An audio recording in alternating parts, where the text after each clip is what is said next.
It's time for the Sports Desk with Mike, Mark, and Kyle. Stay tuned as we discuss local and national sports from Southeast Missouri and beyond.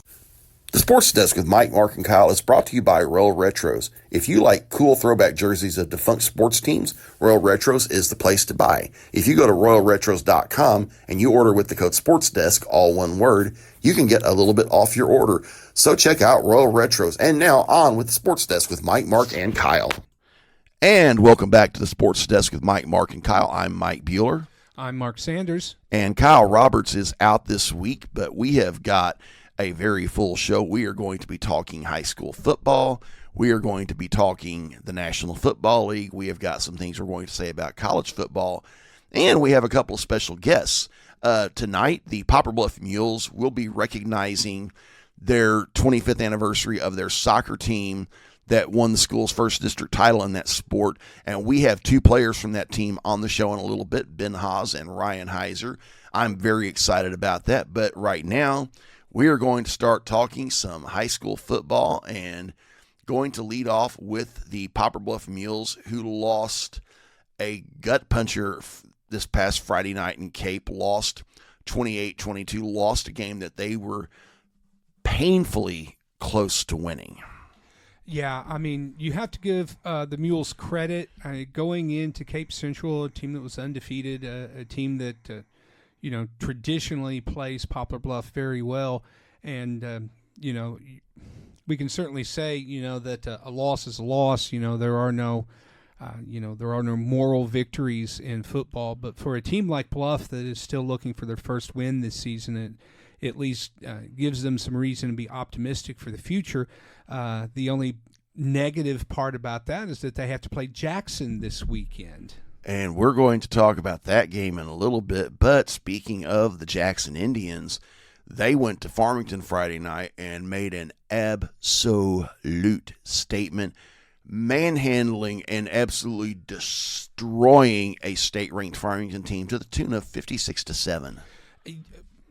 Are you sure that was 56-7? I thought it was 56-0. I thought that was a shutout. I think Farmington scored a touchdown late, but it doesn't really matter because that was an absolute dismantling. Yeah, that's a real surprise. I mean, it is a real surprise. The fact that Farmington had been playing so well, that they were playing at home, that they had to be up and ready for Jackson, but these two teams are not the same.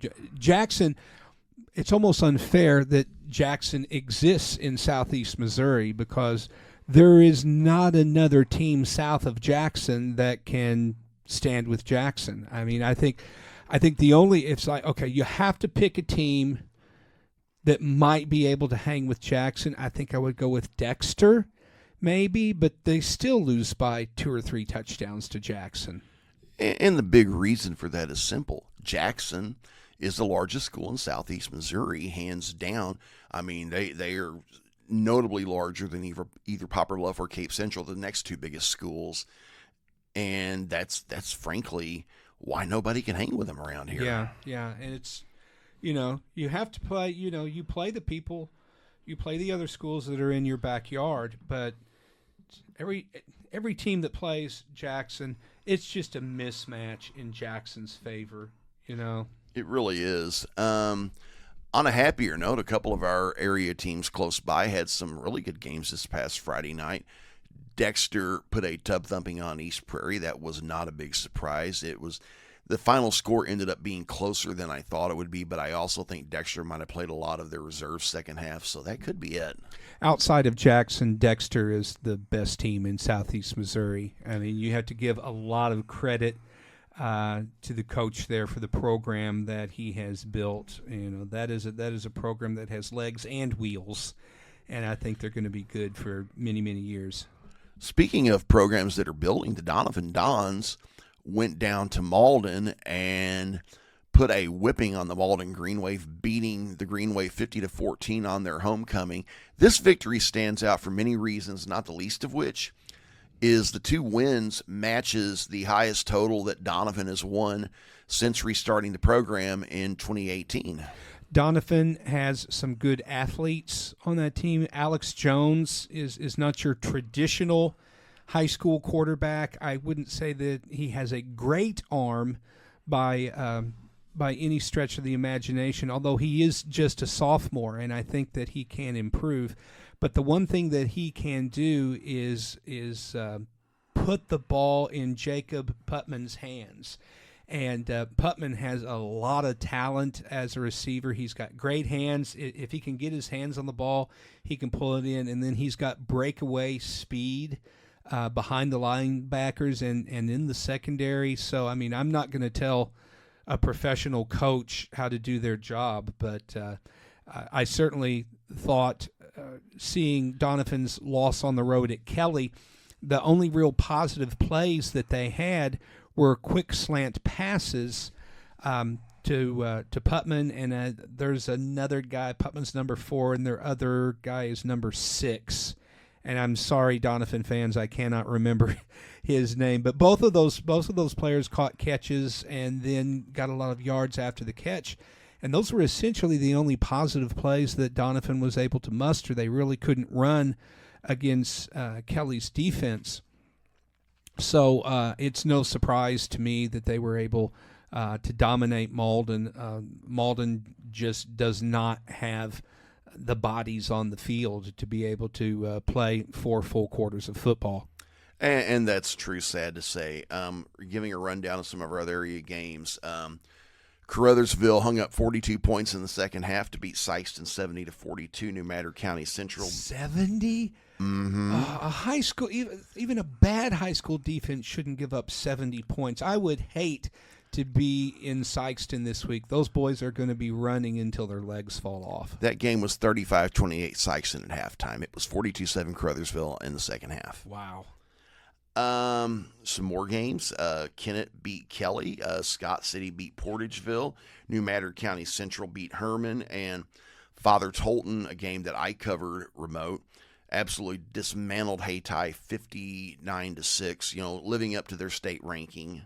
That's really surprising, though. I mean, it's not surprising that Hayti gave up a lot of points because their defense is not what they feature, but they've got a lot of really good fast athletes. I know their quarterback and their running back are near the top in terms of yards gained this season in the SEMO team ranking. So the fact that the other team's defense shut down that speedy, high-powered offense is really a surprise to me.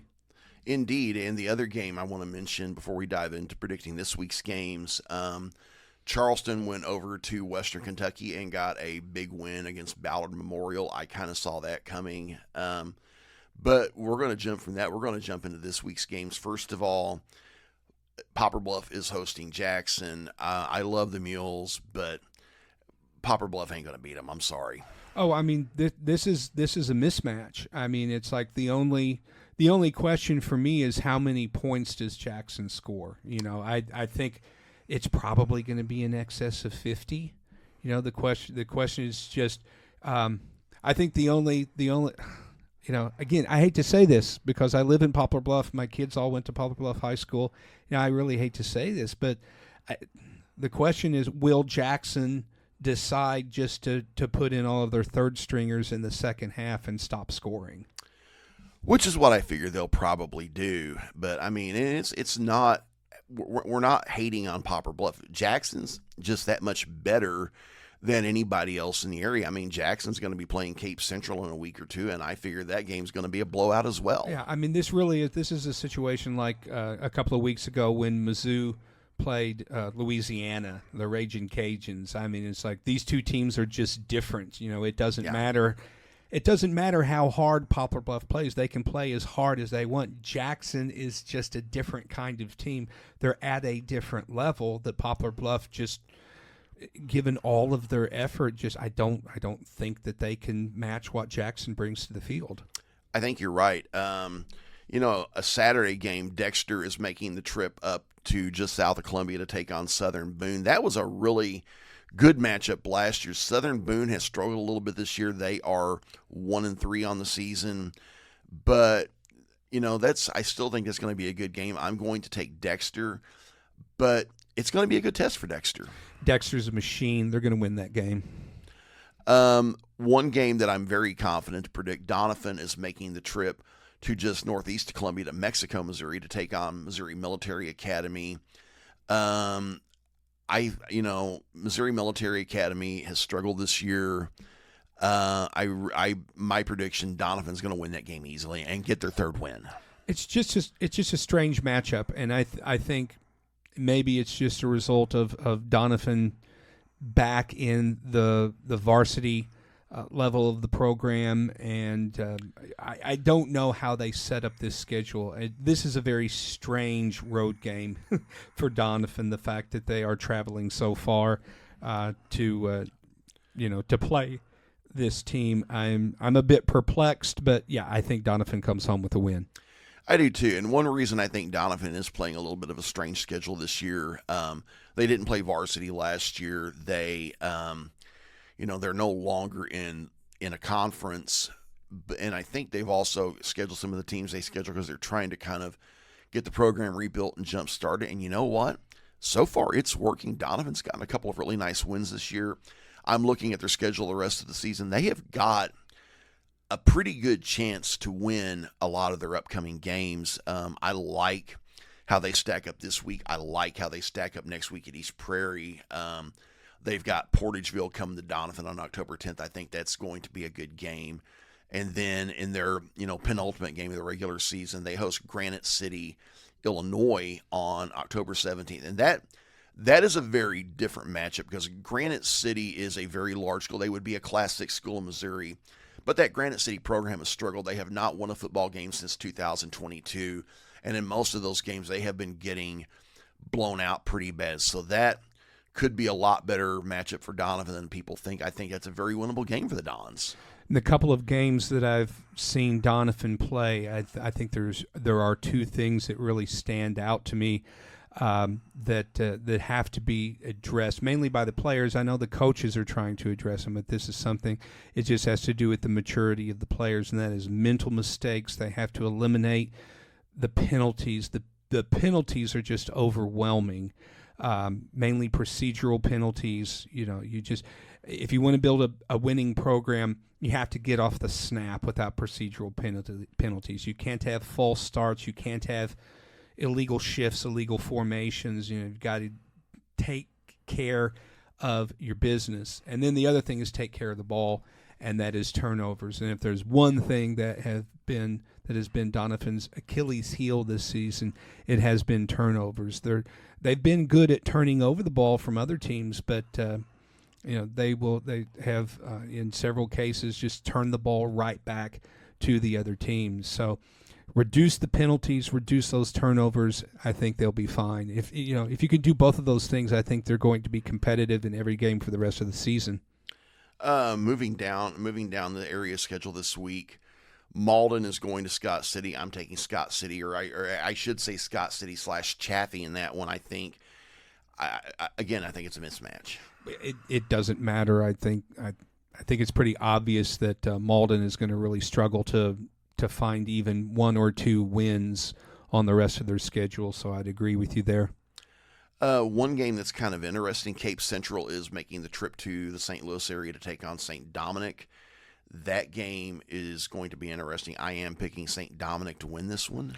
Yeah, I wasn't familiar with St. Dominic, and then I looked them up. They're a big school out of O'Fallon, and I think this is going to be another school-size mismatch where you just have a big St. Louis area school that has a lot more horses than what even Cape Central can bring to bear.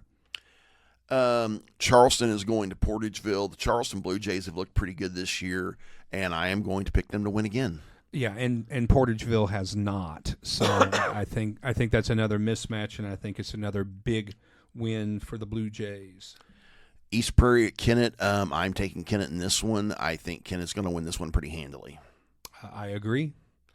Farmington is going to Sikeston.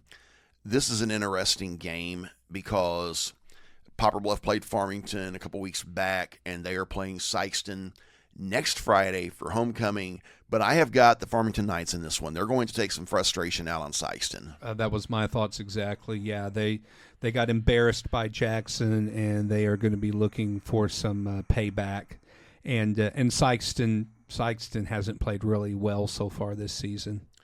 Hayti is making the trip to Perryville to take on St. Vincent. I am taking St. Vincent in this one, but this could be a pretty close game, and it could be an upset for Hayti. We'll see. Do you know what St. Vincent's record is? I believe they are 1-3, but I think they've also played a pretty solid schedule. Okay, I'm going to take Hayti to get well after an embarrassing showing. I think they're going to come out ready to play, so I'm going to pick Hayti. New Madrid County Central is making the trip up to Kelly. I have New Madrid County Central in this one, but I'm not real confident with it. This one could go either way. I think Kelly's defense is going to be the difference in this game. I think it's going to be a low-scoring game.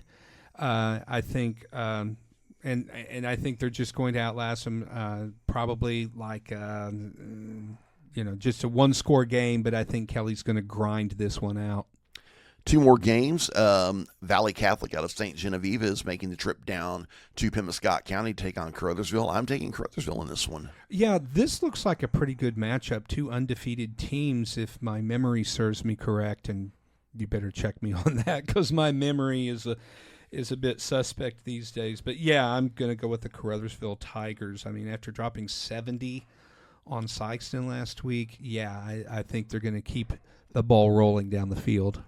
Last but not least, Saxony Lutheran Crusaders returned from a bye week, and they are making the trip to Metro East to take on the Alton Marquette Catholic team. I'm going to buck some conventional wisdom, and I'm going to take Alton Marquette in this one. They have struggled the last few years, but they're 3-1 this year. But this one could go either way. Yeah, I'm going to take Saxony in the record, the upset at least on paper. I think they're going to go up and win this game on the road. Good deal. Yeah, and it's going to be an interesting week of high school football. We are going to be talking about this week's games, how they turned out next week. But we are getting ready to take a break. When we come back, we will have Ben Haas and Ryan Heuiser with us here on the Sports Desk with Mike, Mark, and Kyle. This is Three Rivers College women's basketball coach Alex Wiggs, and you are listening to the Sports Desk with Mike, Mark, and Kyle. And we are back on the Sports Desk with Mike, Mark, and Kyle. I'm Mike Bueller, and joining me today are Poplar Bluff Mules soccer legends Ben Haas and Ryan Heuiser. Welcome to the show, guys. Yeah, thanks for having us. Hey, thanks for having me. Big milestone coming up for you all. They are having the 25th anniversary of the 2000 Mules soccer team that won the school's first district championship. That is going, since we are airing on Thursday, that is going to be tonight.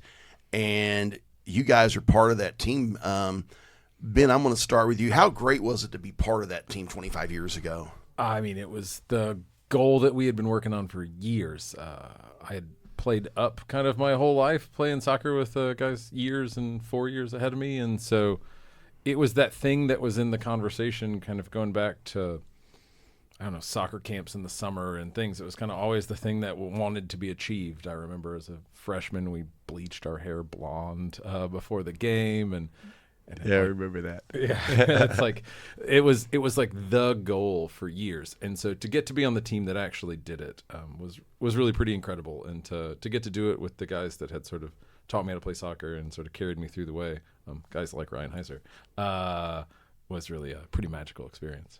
Good deal. Ryan, what was it like being part of that, man? You were a senior that year. Yeah, it was. It was our senior year. We had a lot of seniors on that team, but we had great support from underclassmen like Ben, Matt Schindler. We had a few guys, a Wampler, and who else? It's like Josh Love and Drew Baker. Blake Collins is on there. Yeah. But yeah, we had a great source of talent, not just in that senior class, but we had 4 solid years of soccer there for a while, and it was magical, man. It worked out nicely. Indeed, and you guys were also coached by coaching legend Duncan Gittins. Duncan's, yeah, Dunk. Oh my gosh, yeah, Duncan came over from across the pond, and had a very, very big, very animated personality. Guys, what was it like, playing for Duncan? Ben, I'll let you go first. Sure.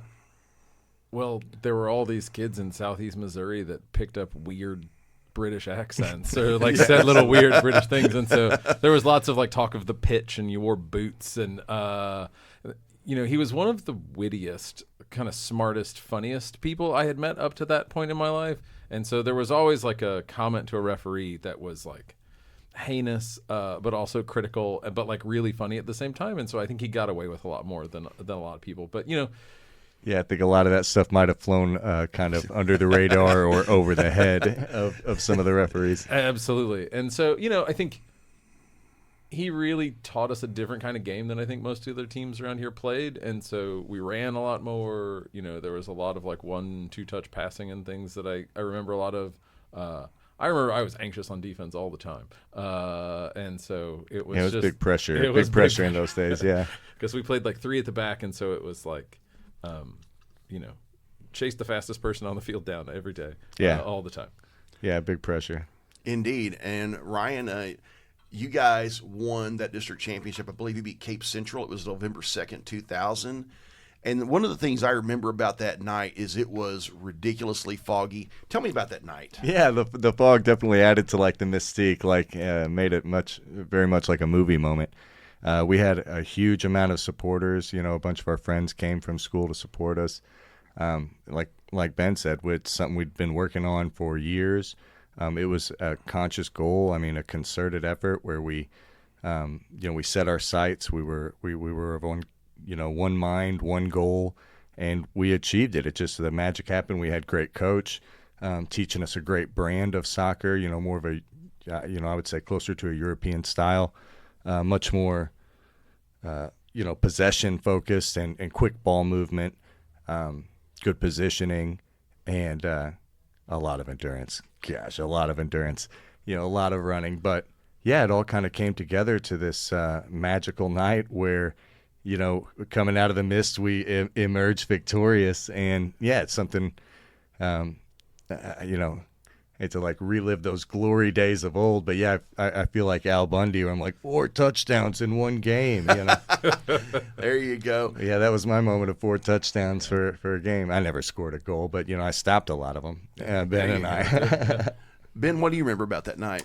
So I didn't play much offense in my whole career. And so I remember the first goal we scored. So we win 2-0, if I'm not mistaken. The first goal comes off of a Jamie Waddell corner kick. I think that's Jared Roars that scores that one. And then it's right before the end of the first half, and a ball bounces like way out onto the left-hand side. So I played left fullback. Ryan was in the middle.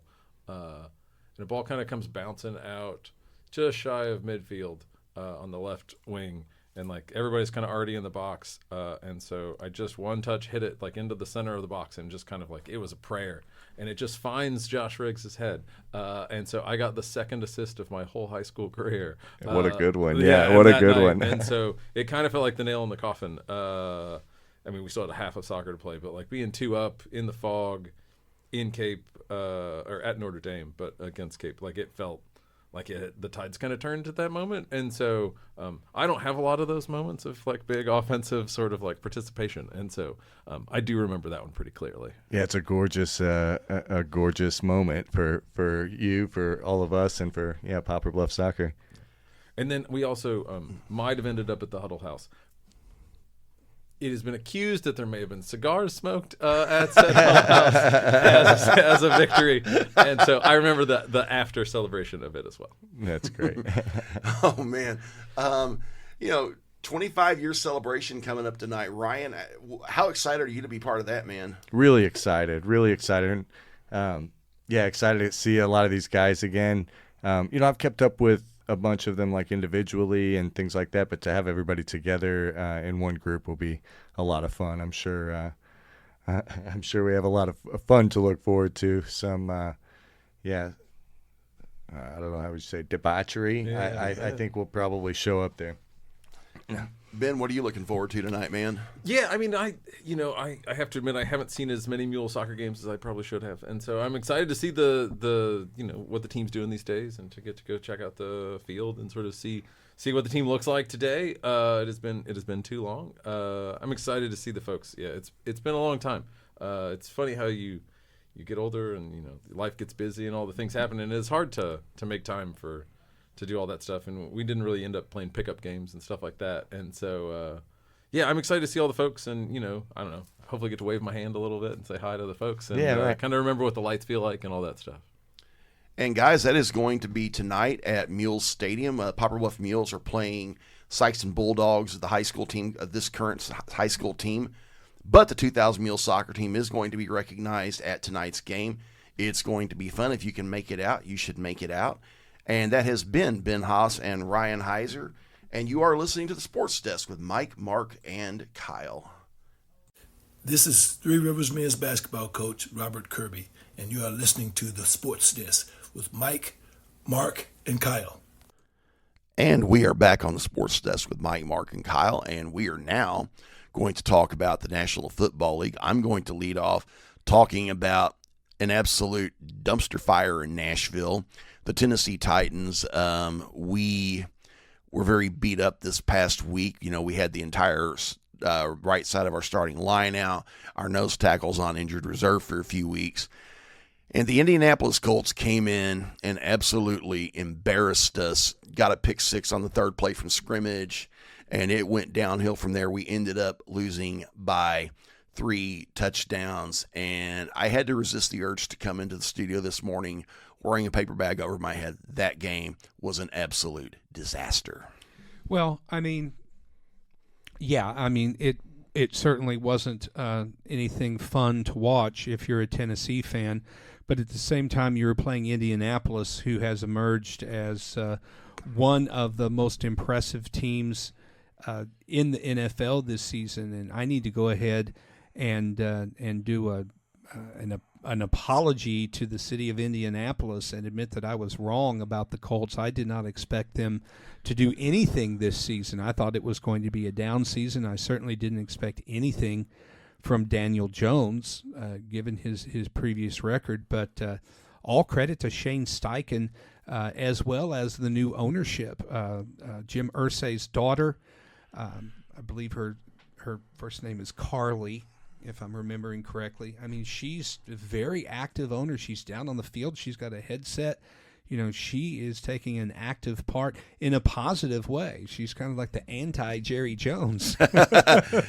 And we all know what Jerry Jones's nickname here on this show is, don't we? Yes, Crypt Keeper. He's Dungeon Master. Well, I think mine's a little bit more accurate. But anyway, but you know, the Colts have it rolling. You know, Tennessee was not going to beat the Colts last week. You're not going to beat the Colts this season.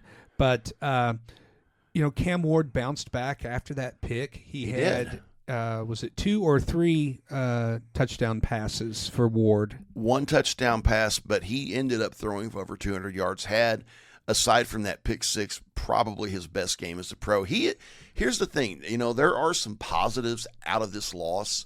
The first positive is Cam Ward has steadily improved each of his first 3 games. That's very encouraging. Cam Ward is not the problem with this team. No, it's not, and that's why you shouldn't really want to stack up a bunch of wins at this point. It's obvious that the roster needs a heck of a lot more work. That does. So, I mean, I do think you're going to end up getting somewhere from 3 to 5 wins in the schedule.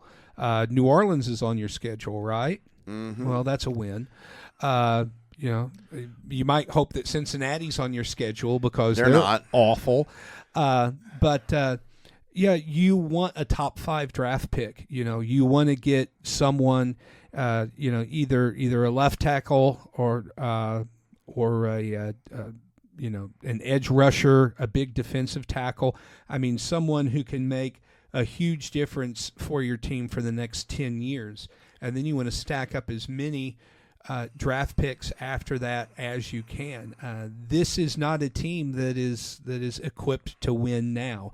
This season is about getting your rookie quarterback accustomed to playing in the league and then beginning next season to build a roster. So I would just plead for patience from Titans fans. This is a rebuilding year, which means you have to look for the positives in the losses and not overreact every time this team loses to a better team. And the reality is that at this point, most teams are just better than the Titans. But I think better days are ahead for you if your general manager can draft correctly. And I just don't know enough about the organization to have an opinion about your GM. It's going to be interesting, and I'm going to have a few thoughts on that in a bit when we talk about the upcoming games, but we're going to switch gears. Mark was talking about the woeful Cincinnati Bengals, and the woeful Cincinnati Bengals went to Minneapolis and got absolutely destroyed by Mark's Minnesota Vikings. Mark Sanders, go. Yeah, here's a remarkable statistic.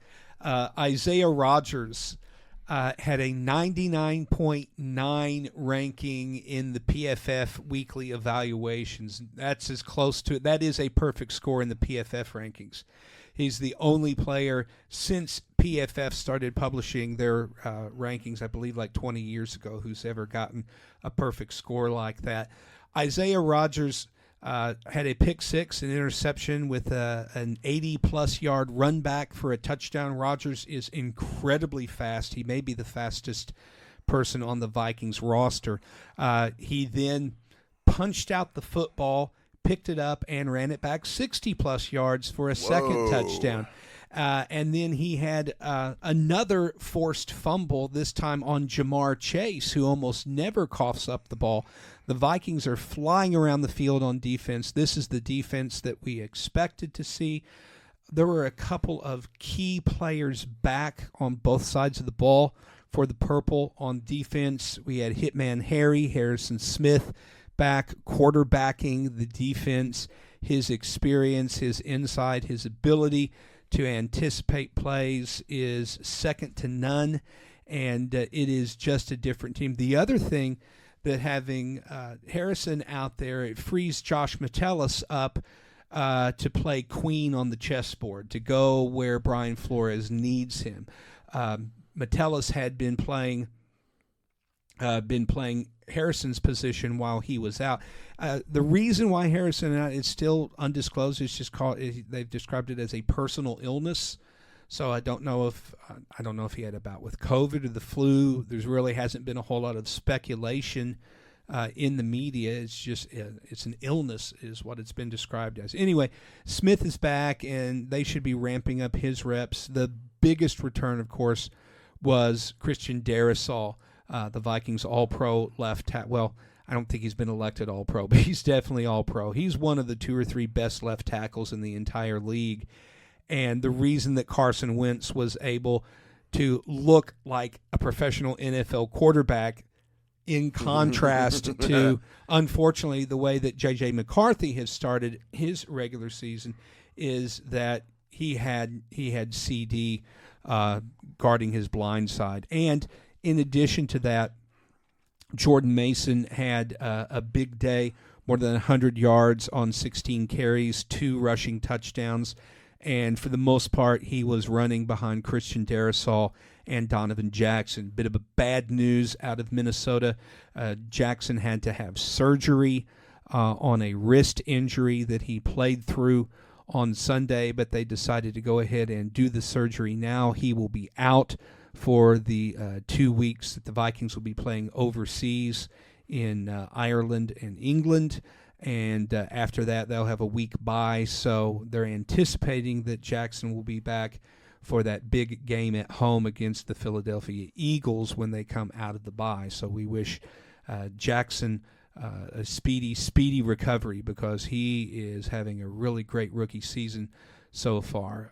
It looks like we might be getting Ryan Kelly back pretty soon. That would be a big help. I think that second-year player Michael Juergens is doing pretty well for only starting his first game this past week against the Bengals. The fact of the matter is, Ryan Kelly's 32 years old. This is his 4th documented concussion. He's probably not going to play every game for the rest of the season once he comes back from the concussion. So I like the fact that Juergens is getting some starts, some actual playing time, because the only way that a young center is going to learn how to play center is to get out there. And, yeah, there's going to be mistakes. There's going to be procedural penalties. There's going to be snap count confusion. He's not always going to be able to set the line correctly. And this is where Carson Wentz, as a veteran, is a big help. I don't know where the Vikings are going from here, other than the fact that they're going to Dublin to take on the Steelers this weekend. This really has gotten to be, it is a week-to-week thing. It's like which Vikings team is going to show up, and it's mainly a function of the injury list. It's who's on the injury report this week. If we can get our starters healthy and back on the field, especially on defense, I think we are a formidable team. Don't ask me what's going to happen with J.J. McCarthy. It really depends. It depends on how fast he heals from that high ankle sprain. It also depends on how well Carson Wentz plays overseas. Yeah, I agree. Quick thought, our other team, the Los Angeles Rams, Kyle is not here. He's got some thoughts. I'm going to offer my thoughts real quick. The Rams had a 19-point lead and blew it. I think the thing I told you and Kyle afterwards, I said the Rams played like they made Dark Helmet mad or something to that effect.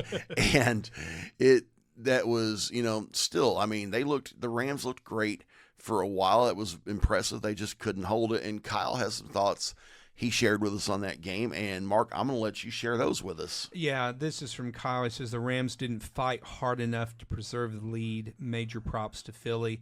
And Philly's field goal block and run back. He said that losing via the fat guy touchdown softens the blow. My take on the Rams game is that Philadelphia is like Kansas City was a couple of years ago, well, 3 years ago actually, at the beginning of their 3 times to the Super Bowl run, where even if you had a lead, even if you had a big lead on them in the second half, you had to put them away. It's sort of like the way you see in slasher movies or vampire movies. It's like you have to make sure that the villain is dead. I mean, good and dead. It's not enough, you take a shot at them and then they fall, or that, it's like you shoot them and they fall out a window and they're apparently on the ground and not moving. If you've seen more than 3 horror movies, he's not dead yet, and that's how Philly is. When they had a 19-point lead, McVay should have put the pedal to the metal. I mean, they should have been throwing downfield to Puka and Devontae. I mean, they should have been putting on the gas, extending that lead to, the high 20s, the low 30s, because if you give Philly a chance to stay in the game, they're going to come back. They know that they can because they've done it before. This is a team that has been to the top of the mountain. They don't get scared. They don't panic. They do fight with each other, but that's their team dynamic. That's the way that works. So, you're not going to be the champs until you beat the champs. And so far, Philly has given me no reason to think that they're not the team to beat in the NFC. Indeed. And we're going to switch gears to this week's games. I'm going to lead off. My guys are making the trip to Houston to take on the Texans. I've got a few thoughts on that. After playing a really rugged schedule to open, they just played the undefeated Colts. Before that, they played a Rams team that gave Philadelphia all it wanted in Philly. The Denver Broncos, one of their 2 losses are to this aforementioned Colts team. The Titans have not played an easy schedule, but the next 4 weeks, their schedule is going to get easier. The Texans are surprisingly winless. Bad. Not just winless, but they've looked bad, especially their offense. Their offense has been so anemic. Makes me wonder. We know C.J. Stroud is talented. Maybe the problem is the coaching. I mean, DeMeco Ryans got off to a great start, but I think it might be time to replace your OC or your quarterback's coach because Stroud is going backwards. Yeah, I know, and it's going to be interesting. I'm going to take Houston to win this game. Kyle surprised me, and he is picking the Titans to get their first win. And I told Kyle, I said, Kyle, I hope you're right. The good news is for the Titans, if we even if we don't win this one, we have the Las Vegas Raiders coming up. That's a winnable game. The Arizona Cardinals, which are 2-1, but their 2 wins are over the Saints and the Carolina Panthers, so they're not the best 2-1 team. And the Titans also take on the New England Patriots in Nashville. That's going to be a wild one because that's the return of Mike Vrabel. These are games that I am not saying we're going to win, but I think we at least have a chance to look better than the poop show that we saw Sunday afternoon at Nissan Stadium. Yeah, you just, again, the Colts are playing at another level right now. So I mean, I wouldn't judge the entirety of the season by a loss to the Colts. You weren't down that much at halftime. I mean, they scored a lot of points late in the game. I think just because your defense was so worn out at that point. So, that's a game that you just have to flush and get ready for a winnable game against the Houston Moo Cows. It's going to be interesting, and let me check something real quick. Hold on.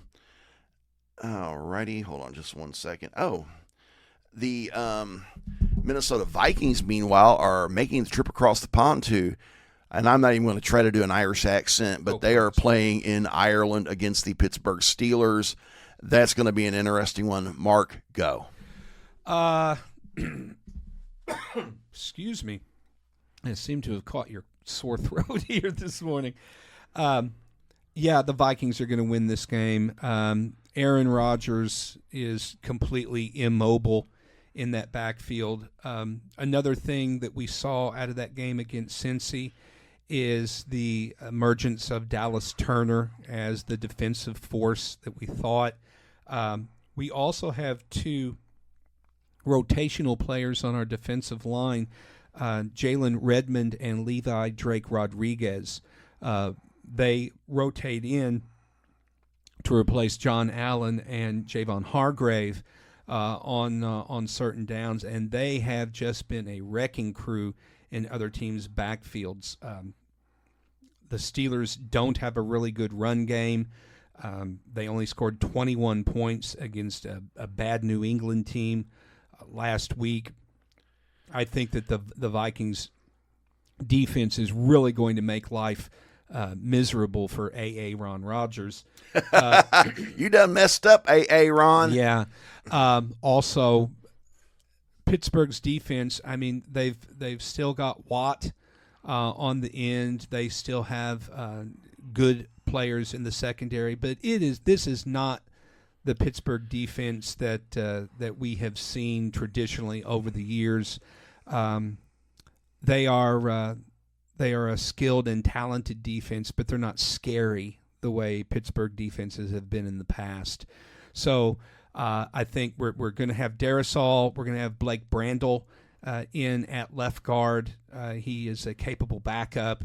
He had a good start to last season when CD was on his left side. I don't know if we're getting Ryan Kelly back at center, but I'm not worried about it. I think Juergens is a player on the upswing. In fact, I think if Kelly can't play another year after this one, I think they just plug Juergens in at center. The Vikings have liked him since they drafted him in the 7th round out of Wake Forest University in the 2024 draft, and I think the kid's going to develop to be an effective center, so I'm very positive about that. So as long as Carson Wentz does not crash the car into a tree, I think the Vikings probably win this game by, let's say, 4 or 5 points. I think it's going to be interesting, and the aforementioned Los Angeles Rams are hosting the Indianapolis Colts this weekend. Kyle sent some notes on that one. He says that the Colts of all teams look like the most complete offense in the NFL. I think that Indianapolis is going to go to L.A. and win that game. Mark, what do you think? I think the Rams are going to give the Colts their first loss of the season. The Colts have not. I mean, the Colts have looked good, but I don't think Denver is as good as everyone thinks Denver is. I think Denver had a really good season last year. Yeah, they've got talent on defense, but Bo Nix is in the midst of his sophomore slump. I think the Rams at home figure out a way to score enough points to be. I mean, they almost beat the Eagles on the road. Yep. And I don't think anybody would say, "Oh yeah, the Colts are a better team than the Eagles." So I think I'm picking the Rams to win this game. It's going to be an interesting one. I know there are some games that you've got some other games you got some thoughts on. I see that you've got listed the Thursday night game, tonight's game. Seattle is in the desert taking on the Cardinals. What do you think? Well, Sam Darnold is proving that quarterback rehab school stuck with him after Minnesota. He's playing really well for the Seahawks. Seattle has impressed me so far this season. They look really good. I don't believe in Arizona. I don't trust Kyler Murray to make good decisions. I mean, they should have beaten the 49ers on the road, but could not get the job done. I mean, that's just typical for the Cardinals franchise, is that they lose games that they should have won because they don't take care of the small details late in the game. So I actually think that Seattle's going to go into the Valley of the Sun and put a spanking on the Cardinals. In our other primetime games, this one is going to be so beautiful. This one is going to be so beautiful. And I'm going to do something that I almost never do at even one point in the season. Green Bay is going to Dallas, and I'm going to put that big block of cheese on top of my head, and I hope Micah Parsons just destroys the Cowboys. I hope it's I don't want an injury, okay? And don't want anyone to get hurt, okay? But, I want to see Dak take 7 or 8 sacks, throw 3 or 4 picks. I want Dak just to completely melt down under the angry arms of Micah Parsons. And that very well could happen. And one of the thoughts that Kyle shared with us, he says, Packers will murder Dallas for a revenge game. I think the Packers are a clear favorite in this one because they are going to be taking out some frustration after getting absolutely humiliated, pantsed, embarrassed, whatever you want to call it, at the dog pound this past Sunday. Well, I wouldn't put too much stock into that simply because Jordan Love still makes mistakes. I mean, it wasn't so much that the Browns won that game as that Jordan Love threw the stupidest interception that I've seen since, honestly, the last time that J.J. McCarthy was on the field. It was just a terrible pick late in the game, and you just can't do that. And he shouldn't do that. He's played enough in the league, and he's shown how talented he is, and the fact that he threw that interception, it's not just a physical mistake, it's a mental mistake. I mean, it's like, if you don't throw that ball 20 feet over the sideline, you just tuck it under and take the sack. All they had to do was punt, and they would have won that game 10-3. So that was an inexcusable mental mistake. But the Browns, the Browns have one of the best pass rushers in the entire league, in Myles Garrett, and he is an absolute unstoppable force. I'm not 100% sure that the Vikings are going to beat the Browns next week when they play in London. The Browns have a really good defense. Kevin Stefanski is an excellent head coach.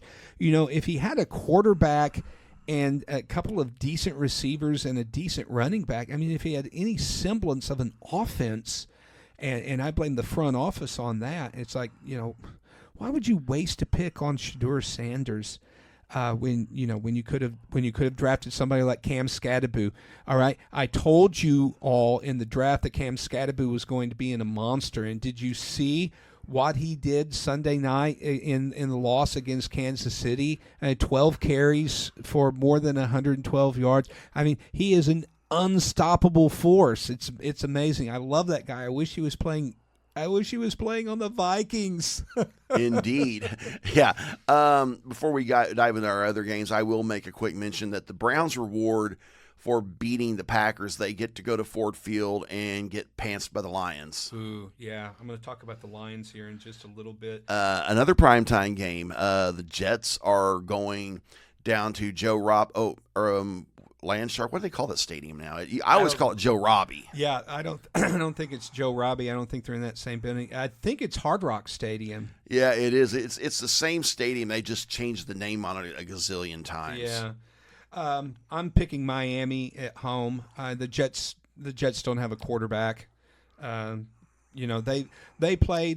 were really frisky on the road in Tampa Bay, but Miami played a really tough game against Buffalo, and they hung with Buffalo until the end. So as long as they can keep Tua upright, and let's be honest, Mike McDaniel's coaching for his job, and I think he wants to keep his job down there in Miami. So I think the Dolphins are going to win at home.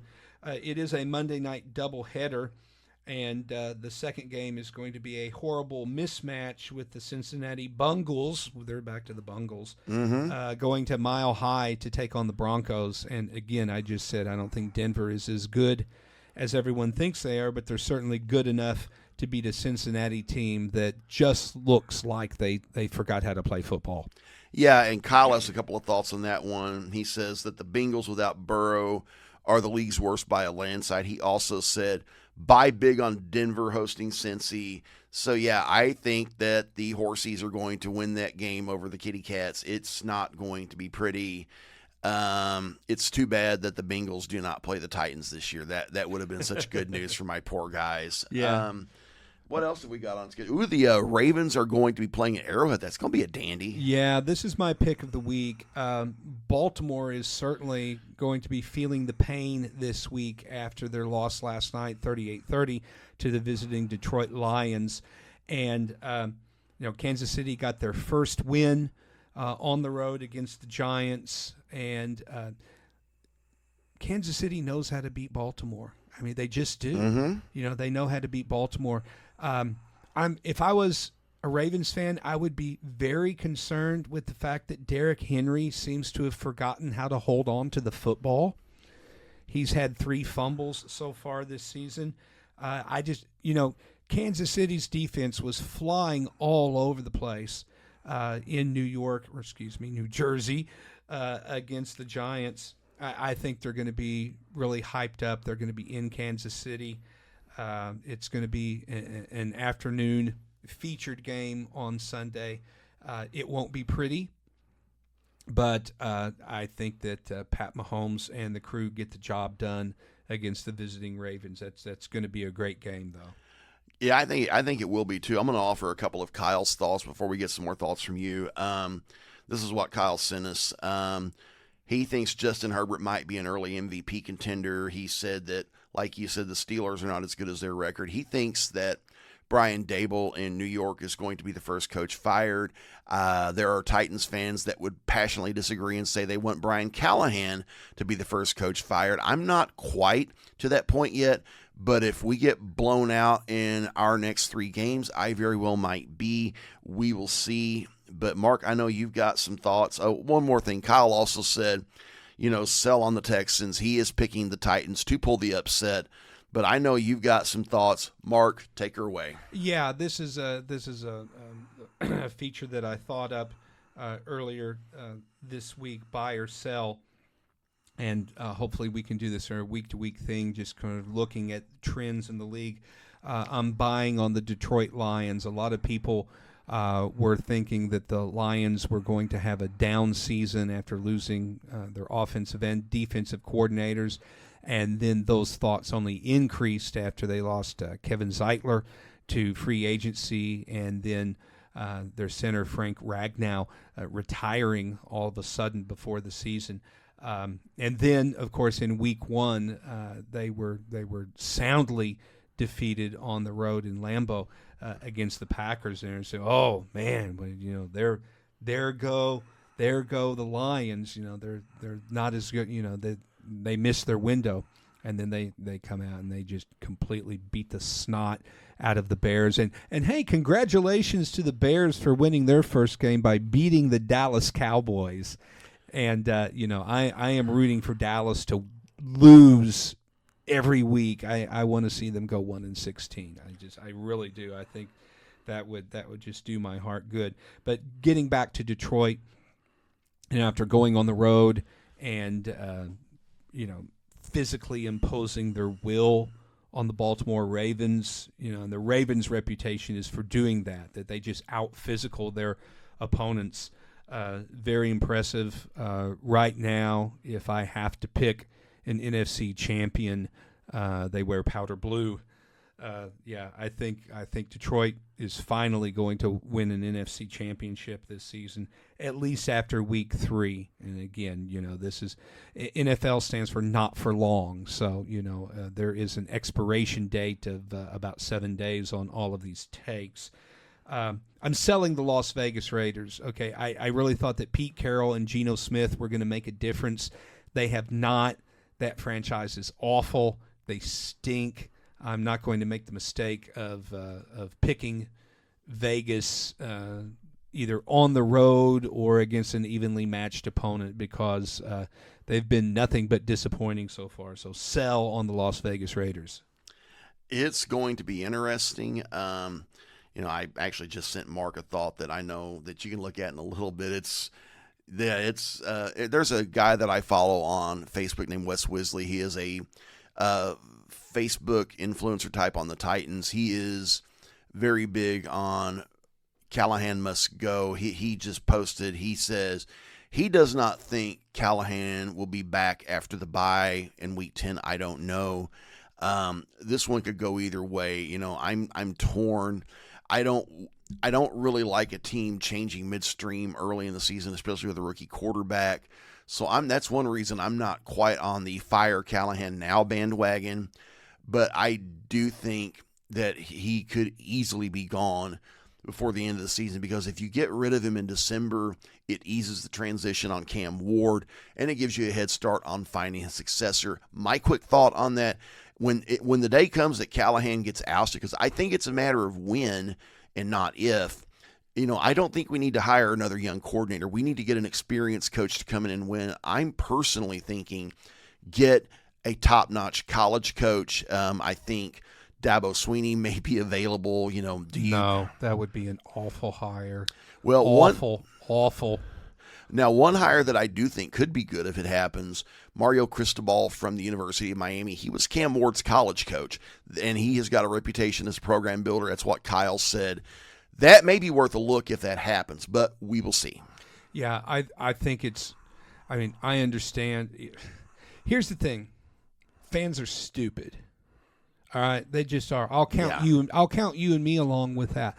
But go back and look at the Vikings social media accounts after their bad loss to Atlanta in week 2. Everyone's talking about JJ's a bust, cut him, fire O'Connell, fire Kwesi. This team's not going to win another game. And then they come out and drop 48 on the Bengals the next week. You just don't know.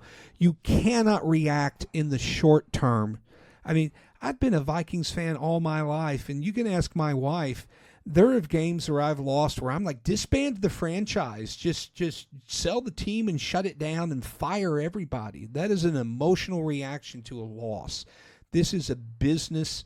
It is a complex organization with a lot of different pieces. And when you fire the CEO, and that's what the head coach is the CEO, you're not just firing him, you're firing everyone else in the organization. When you bring in a new head coach, he's going to want to bring in all of his own people. Now, if you fire Callahan and promote the OC or the quarterback's coach or Jim Fossil, the special teams coach, which would be an absolutely ridiculous decision to do. It's like Fossil has already failed with 2 other organizations, so it's like, don't do that.